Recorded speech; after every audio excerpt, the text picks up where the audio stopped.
when we hear this conversation about how regulations threaten economic prosperity, and I jotted it down earlier because I couldn't even believe that I heard it, that economic prosperity, quote, is the #1 driver of clean air and clean water. Economic prosperity is the cornerstone of societal advancement worldwide.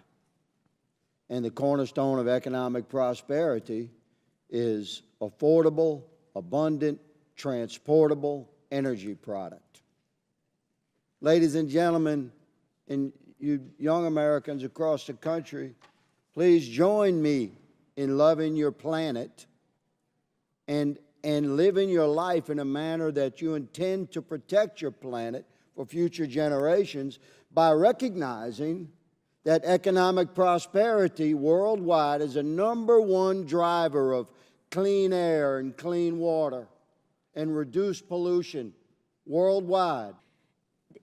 Our rivers and forests were clean and unpolluted before a single factory was constructed in this country. That is the state of nature. I want us to be clear about that. Now, when we hear people use this term economic prosperity, I want folks to know at home what that is a shadow screen for is a term otherwise known as profit. Wall Street profit. I rise in support of H.R. 192, an act to prohibit individuals who are not citizens of the United States from voting in elections in the District of Columbia, our nation's capital. D.C. residents should be confident that their local government vote is not being diluted by non-citizen residents or illegal immigrants casting votes. The critical point everybody needs to understand is that the District of Columbia has no voting representation in the House of Representatives, nor does the District of Columbia have any voting representation in the United States Senate.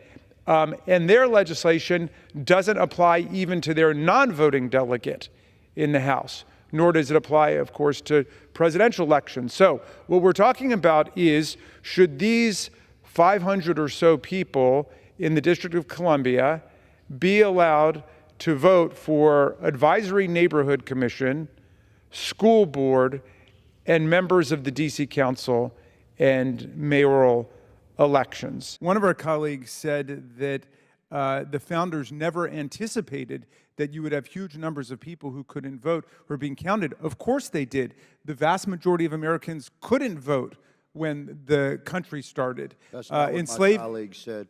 But then I stand corrected. What did he say? He said the founders never anticipated this volume of illegals. Okay, well, I will take on. He didn't say that they don't twist my colleague's words. Fair enough that you're very valiant to rise to his defense. I will answer that misnomer on his part then. If what he said, they never anticipated that number of illegal people, there was no immigration law when the Constitution was adopted at all. In fact, the only illegals in the country, at least according to the native population, were the people writing the Constitution. There was no federal law at all. Exactly. The ranking member knows this. He's being cute. No. There was no federal law. Mr. Higgins, can I reclaim my time, sir? I'm sorry. Thank you, Madam Speaker. I yield myself such time as I may consume. Gentleman's recognized. And I rise today to oppose H.R. 192, yet another attack on home rule in the District of Columbia. I wish we were here today talking about climate change, which is a dagger at the throat of humanity. We've seen record drought in the Midwest, record forest fires in the West, record flooding in the East, hurricanes of record velocity in the distinguished gentleman from Louisiana's beloved Gulf Coast. There were mosquitoes in the North Pole last summer. The sea levels are rising everywhere. But we're not here to talk about that emergency. I do have a book for my friend, Mr. Higgins, called Bayou Farewell, written by one of my constituents about what's been taking place on the Louisiana coast that I'm going to offer to you today. But we're not talking about climate change. We're not talking about gun violence. despite the fact that America now has rates of gun violence and gun-related mortality 20 times higher than the nations of the European Union. Gun violence is now the leading cause of death among children and young people under 18 in America. It's out of control. But we're not talking about that.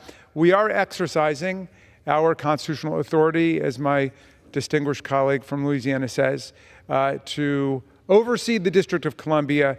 And here today, what's caught our eye is that they have legislation which passed, which has become law in the District of Columbia, which allows permanent residents and other non-citizens to register to vote. So they have nearly 500,000 registered voters in the District of Columbia. 512 of them are non-citizens. Around a little bit more than 0.1% of registered voters are non-citizens. Their primary election in 2024 has already begun. The DC voters got their ballots or began receiving ballots in the mail on April 29th, and the district has already begun accepting ballots. The DC Council had transmitted the Local Resident Voting Rights Amendment Act of 2022 to Congress for the required review period on January 10th, 2023. The House passed a disapproval resolution, as my friend mentioned, on February 9th, 2023. The Senate did not pass the disapproval resolution there. The act became law in March of 2023. So what we're talking about now is passing legislation to overturn a practice that is literally taking place as we speak within the District of Columbia. The practice of non-citizen voting, my friend may be interested to learn, is one that actually was adopted in the vast majority of American states at different points in American history, including, I checked, in Louisiana, where it existed for around a decade. It started, as far as I could tell, with this basic premise that when the country began, there was a race qualification, there was a gender qualification, there were property, wealth, and religion qualifications in different places. But the basic logic of it was that if you are a white male property owner, it doesn't make any difference what your citizenship status is. And that lasted really up until the Civil War. The practice of alien suffrage at the local level was one that became hotly contested before the Civil War. The southern states opposed it because they said that the immigrants who were coming in, who were being given the right to vote, were anti-slavery, they were abolitionist. The northern states, and specifically the Republican Party and Abraham Lincoln, defended the practice of non-citizen voting. This was a major bone of contention geographically, sectionally in the country, with legislation like the Kansas-Nebraska Act and other statehood admission struggles. Well, when the South seceded from the Union and wrote their own Constitution, the very first article of the Confederate Constitution banned the practice, which we're discussing in a very modified form today. They banned anybody from voting in the Confederacy who was not a citizen of the Confederacy. When the Union won the war and the secession was put down, alien suffrage spread across the country. Again, the Republican Party championed it, and they championed it in the form of something called declarant alien suffrage, which is for people who were permanent residents of the country who were on the pathway to citizenship. They were given the right to vote, especially in a lot of the western states, as those states tried to attract population westward.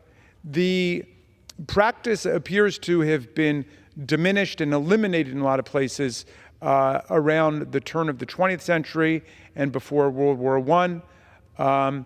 And it survives today in the form that the District of Columbia has fastened onto it for local voting, on the theory that you want people at the local level to be involved in their kids' schools and you want people to be engaged in local government. We ban non-citizen voting at the federal level. which means we also ban it at the state level because they're linked constitutionally in Article 1. So what we're talking about is non-citizen voting chosen by a local government at the local level simply for municipal elections. And the basic logic of it there, as I understand it, from just trying to read up on what the people in DC did, was that they saw that while non-citizens from Canada or Mexico, for example, shouldn't be able to vote in national elections because the interests of the United States and Canada and Mexico may diverge, at the local level, everybody presumably has the same basic interests in efficient garbage collection, excellent public schools, and so on. So that's why they've done it. It affects a relative handful of people, and I'm not quite certain why we would be engaging in legislative action to overturn it, except for the purposes of sending, some kind of message about it. The gentleman also mentioned diplomatic personnel and undocumented people. Well, as for the diplomatic personnel, a foreign passport may not be used to register to vote in the District of Columbia. The person has to have a residential address in the District of Columbia, and it cannot be an embassy or another diplomatic site because you can't register at your place of work. And I don't know whether the gentleman has actually any evidence of this happening, and I think if there were, that would be something we'd be interested in. Same thing with undocumented people. It would, of course, be crazy for an undocumented person to attach their name to a public and transparent document like a voter registration document. I don't know if they have any evidence that this has happened, but we were not able to find any evidence that there were any undocumented people doing so. In other words, the district's use of this practice for local elections and local government functions appears to be in accord with the way it's always been used, which is for permanent residents who are part of the community who are on the pathway to citizenship.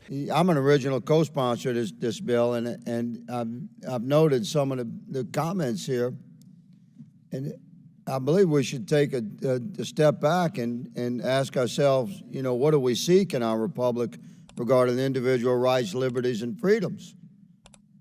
I mean, do you believe in those core tenets of our republic or not? We have an opportunity before us with this bill to push back against it. The ranking member mentioned a sweeping attack. Yes, this is what we have suffered. We have suffered as a nation a sweeping attack against equality. That's exactly what we're fighting against. Another colleague mentioned oppression and degradation. It's exactly what we're pushing back against. This is a bill that eliminates government-sponsored oppression of individual rights, liberties, and freedoms in the land of the free. Freedom of opportunity, not result. Our founding documents talked about having a nation where we recognize that all people were created equal. Martin Luther King talked about that being a promissory note because, as we know, that had not always been the case and has not always been the case in our country. And it took too long and has taken too long for us to get where we need to go. But he also said that we shouldn't use the results of segregation, and I think we could also say discrimination, as the justification for future segregation or discrimination. That's what this bill seeks to do. It seeks to reverse some of the policies that have, instead of looked at merit or qualifications or the like, and institute a policy where you are hired on those things instead of where the first thing we look at is factors about our character, our personality, our skin color, our sex, whatever the case is in qualifications for a job. And I'll just point out, there's many of these examples, but the Air Force's Diversity and Inclusion Resource Book has recommendations for unconscious bias, race-specific learning, cognitive diversity teaming, general diversity and inclusion and belonging, and it includes a book title called White Rage.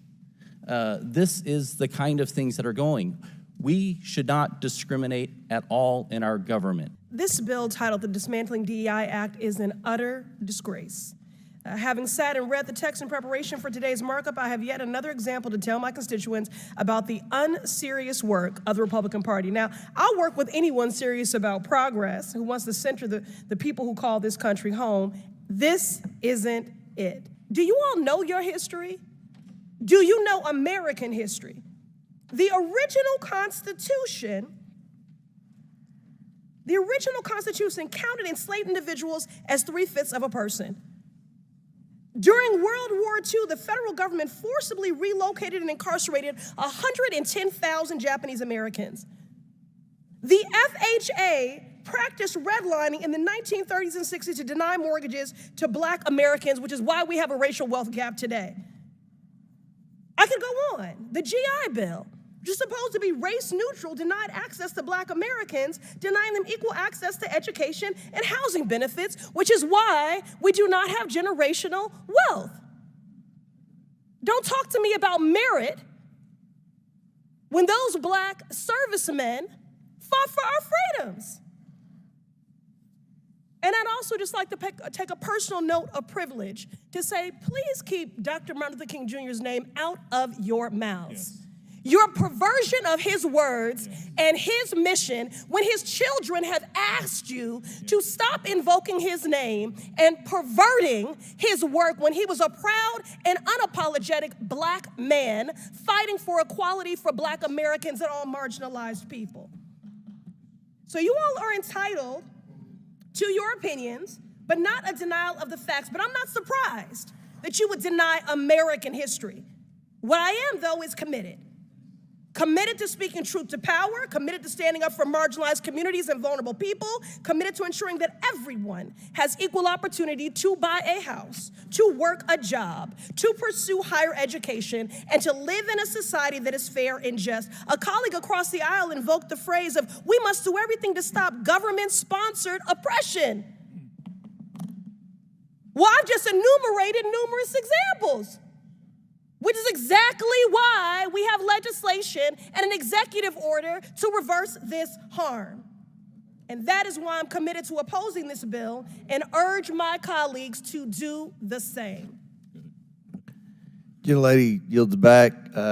We'll go back. We'll rotate sides. Chair recognizes Mr. Perry from Pennsylvania, then we'll recognize Talib after that. Thank you, Mr. Chairman. I yield my time, such time as he may consume, to the gentleman from Louisiana, Mr. Higgins. I thank my colleague, and I appreciate my Democrat colleague for exemplifying exactly the kind of oppression of freedoms that we're referencing. How about we'll quote whoever we want to quote? How about that's my First Amendment right? That's exactly the kind of baked-in oppression.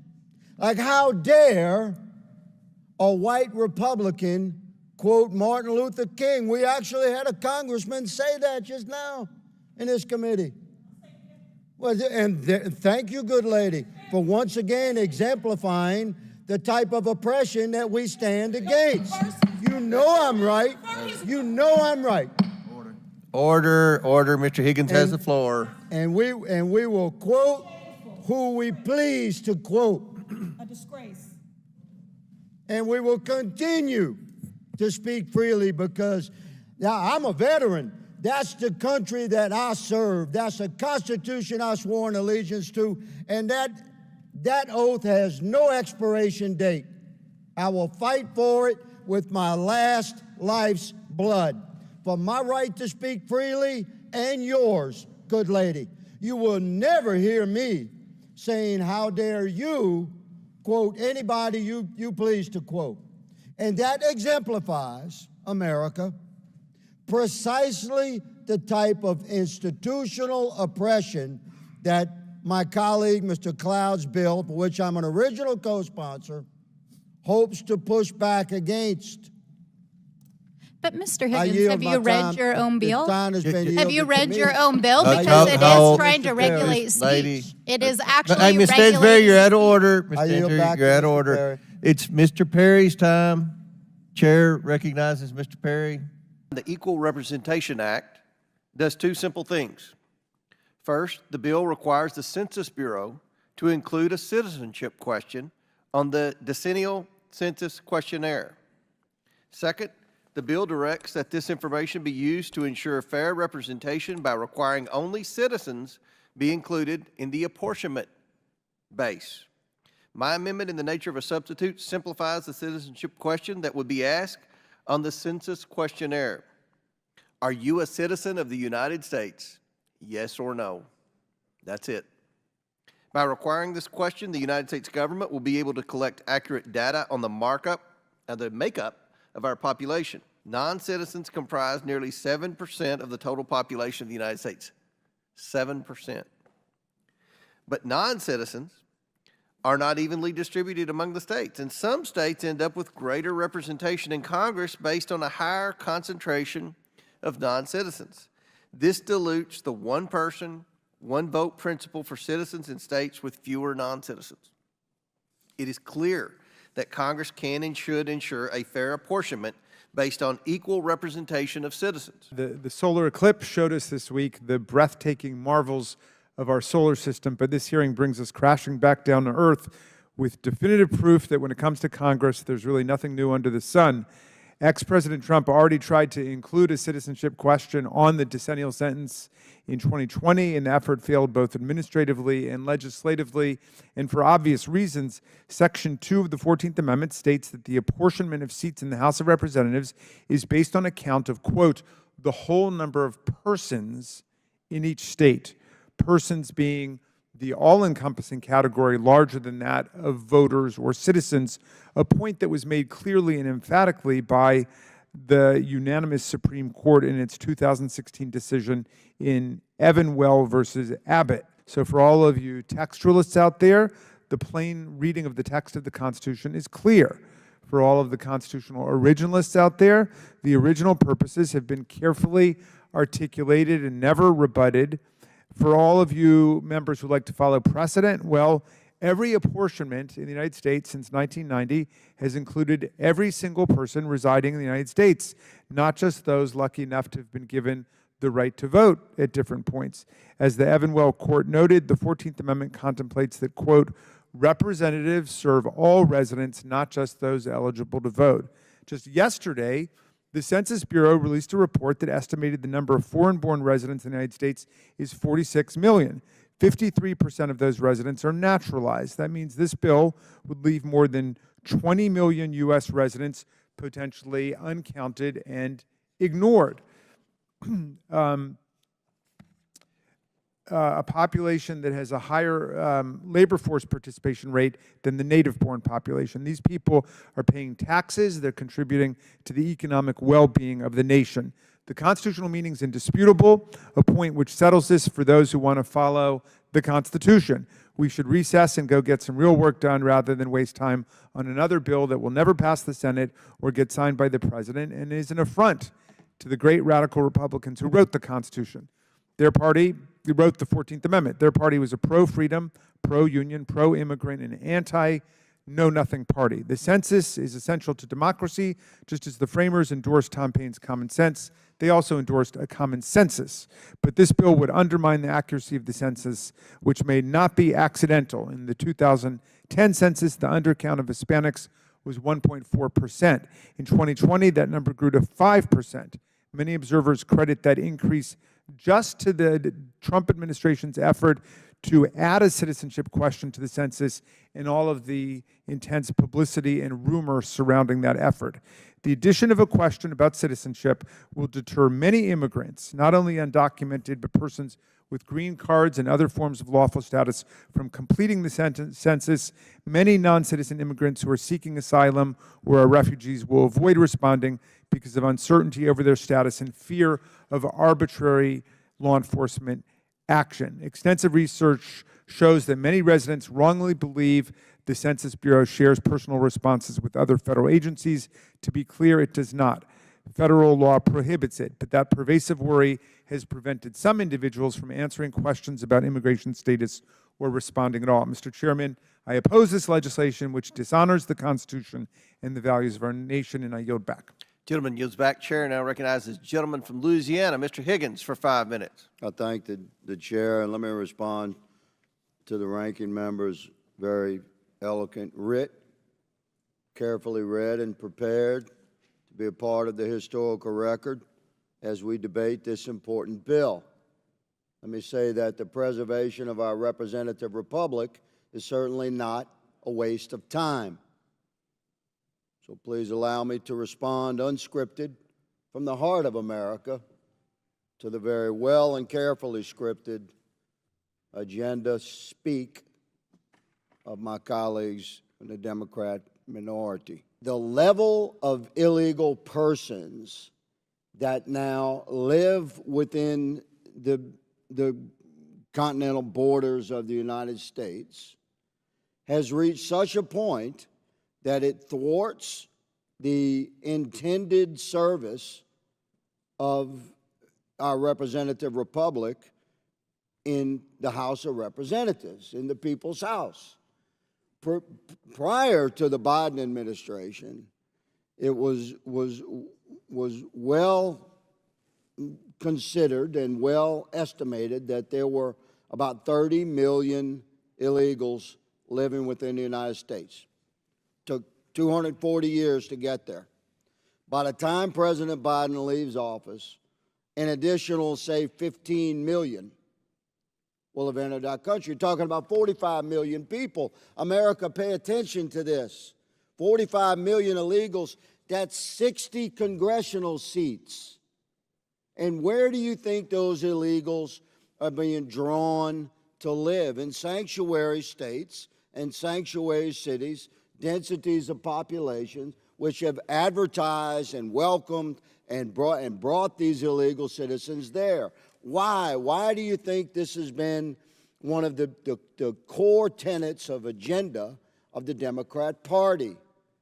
Is to thwart the very essence of our representative republic by stacking the deck during the census, whereby apportionment for congressional representation will be permanently shifted to sanctuary states and cities. 45 million illegals, that's 60 seats, America. When have you ever seen a 60-seat majority in this body? This is the game plan, man. You know, I'm not a constitutional law professor like the ranking member is, but just reading the 14th Amendment text, it says that representatives shall be apportioned amongst the states according to their numbers, counting the whole number of persons in each state. That's what the Constitution says.